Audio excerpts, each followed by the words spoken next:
ஒரு காலத்தில் இவருக்கெல்லாம் எதுக்கு இந்த வேலை என பத்திரிகைகளால் கிண்டல் செய்யப்பட்ட ஒரு இளைஞன் இன்று பல கோடிகளை தாண்டிய சாம்ராஜ்யத்தை உருவாக்கியது எப்படி?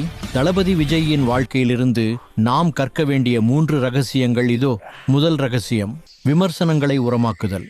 விஜய் தனது ஆரம்ப காலத்தில் சந்தித்த மிகப்பெரிய சவால் பாடி ஷேமிங். அவரது முதல் படத்திற்கு பிறகு பல விமர்சகர்கள் அவர் பார்க்க சாதாரணமானவர் என கூறினர்.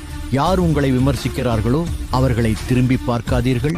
உங்களை விமர்சித்தவர்கள் உங்கள் வெற்றியை பார்த்து வியக்கும்படி உழையுங்கள். விஜய் ஒருபோதும் தன்னை விமர்சித்தவர்களுடன் சண்டையிடவில்லை.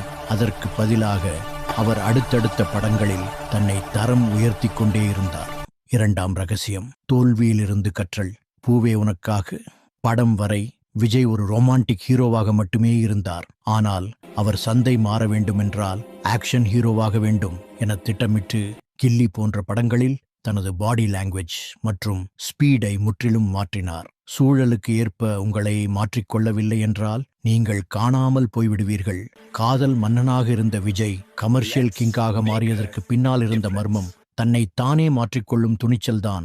மூன்றாவது ரகசியம், அந்த 4 எழுத்து மந்திரம், நிதானம். 2026 தமிழக அரசியலில் விஜய் இன்று எடுத்திருக்கும் முடிவு நேற்றோ அல்லது இன்றோ எடுக்கப்பட்டது அல்ல. கடந்த 10 ஆண்டுகளாக ஒவ்வொரு ஆடியோ லான்ச்சிலும் அவர் பேசிய பேச்சுகள், அவரது மக்கள் இயக்கத்தின் செயல்பாடுகள் என பொறுமையாக திட்டமிட்டு செய்த ஒன்று. வெற்றி என்பது ஓட்டப்பந்தயம் அல்ல, அது ஒரு மாரத்தான்.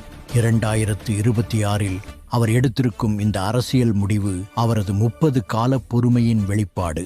அவசரம் காட்டுவதை விட சரியான நேரத்திற்காக காத்திருப்பதுதான் மிக பெரிய வெற்றிக்கு வழிவகுக்கும். தோல்வியில் துவண்டு போகாமல் இருக்க விஜயின் இந்த 3 விஷயங்களில் எது உங்களுக்கு அதிகம் உதவும்? கமெண்ட் பண்ணுங்க.